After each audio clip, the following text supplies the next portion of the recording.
Assalamualaikum warahmatullahi wabarakatuh. My name is Nurfana binti Badaruddin, student ID 11602887. I've done my internship at Top Glove F27, which is JMP Medicare Sdn Berhad. So this factory is actually located in Lukut, Port Dickson. I've been assigned under manufacturing, which is in production teams, and I'm being supervised by Mr. Firdaus. So my first task is actually my daily task, which is heat recovery test. This test to scale down the energy waste, which is by monitoring the heat loss from the heated water tank, which are 3R tanks, rinsing tank, and also all three pre-leaching tanks.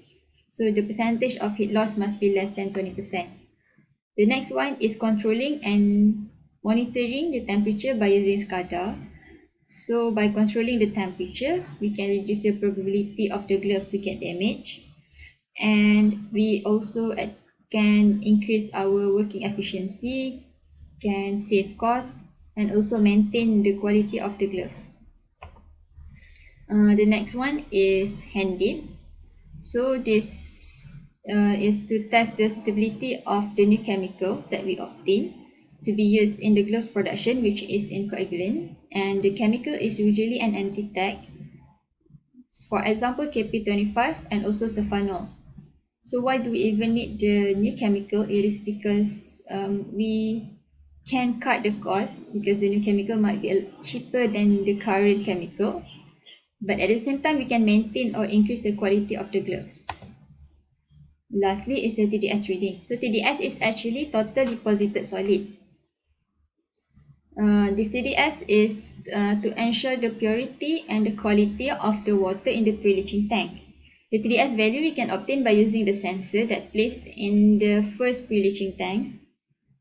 But after some observation, we found out that the sensor did not functioning well because the TDS value from the sensor contradict to the TDS value that we obtain when we test the water by using the TDS tester manually. So we can conclude that the TDS sensor is actually need to be cleaned, because as you can see in the picture that the sensor is being covered with sludge. So the sludge can hinder the conductivity of the sensor. On the right side, the picture the sensor have been cleaned by using a dilute acid.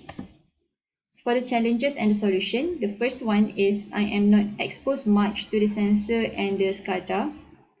So I have taken the initiative to study about them by myself and also learn on how the operation of sensor and SCADA by asking from the engineer.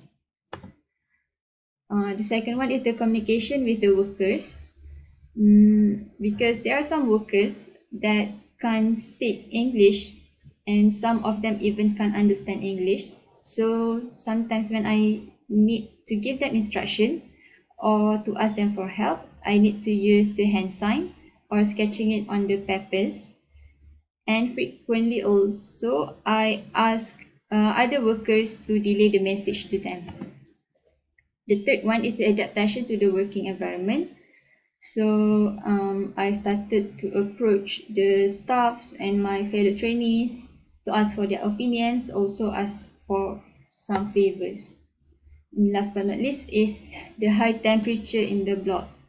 So at first, once we enter the block, I'll be drenched in sweat, but after some time towards the ends, my body started to adapt to the high temperature. And so by the end of my training period, I have gained a lot of knowledge theoretically and practically, which are basic function and operation of SCADA and also sensor. I've also gained experience in troubleshooting issues that happen online, and also I'm able to use the lab equipments that I'm not familiar with. Besides, I have also improved my soft skills, which are communication skill, management skill, analytical skill, and also interpersonal skill. So last but not least from me, here is a hadith. Whoever wants the world, then he should be knowledgeable. Whoever wants the hereafter, then he must also be knowledgeable.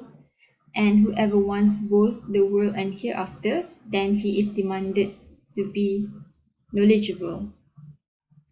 So we can start learning in our life. I guess that's all from me. Thank you.